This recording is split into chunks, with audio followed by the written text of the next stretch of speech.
Continuing with the movement screening, we've looked at bending pattern, squat pattern. We're going to look at the scratch test for push and pull.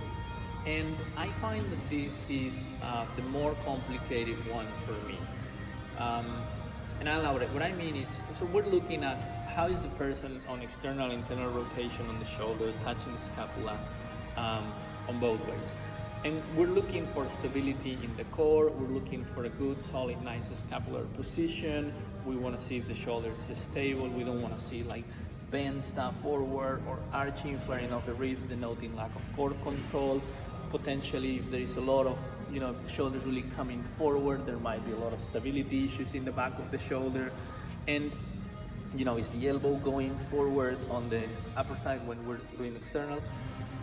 I think there is, the amount of elements that are in play here is quite significant. And for someone like me that is coming into this now without a lot of background, you can get quite lost quite quickly.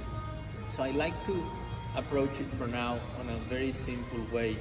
Are they really struggling to do it? Have they a significant limitation?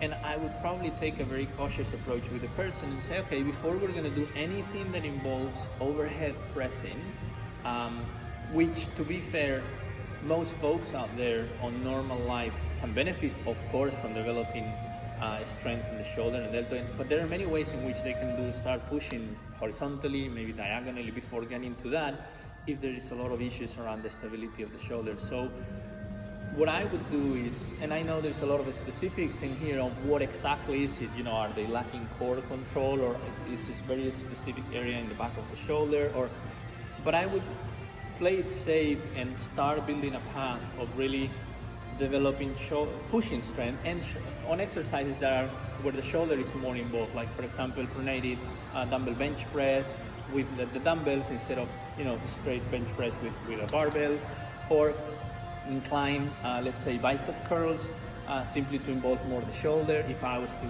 have that person do curls, for example, and a lot of holds like plank rotations to side, and a lot of pushing and pulling that it's all the time helping the shoulder stabilize, front rows, maybe laying on a bench and things like that to make sure that it's isolating the shoulder and it's really having to do a lot of work combined with a lot of core smartly chosen exercises to really focus on all of that. So I find that it will be hard to get a person that is completely incapable of going anywhere near where they should be there to get to that in a short amount of time, or even get to that at all, but it highlights the need of actually making that shoulder stable. I've seen that sometimes with perhaps more intermediate or more into advanced people, you can do all the things to better assess if it's a strength issue versus a range of motion issue. But I find that when it comes to the shoulder, they sort of come together quite. You're stronger, you develop better control and potentially better range of motion, unless you're incredibly muscular and you just can't do it, right? So I think it's all about being careful and really building a good all-around shoulder health. So farmer's carries are going to be there 100% guaranteed. It's a simple exercise, it works for everyone, and just a good healthy combination of static push and pull to make sure that the shoulder is developing in the right way.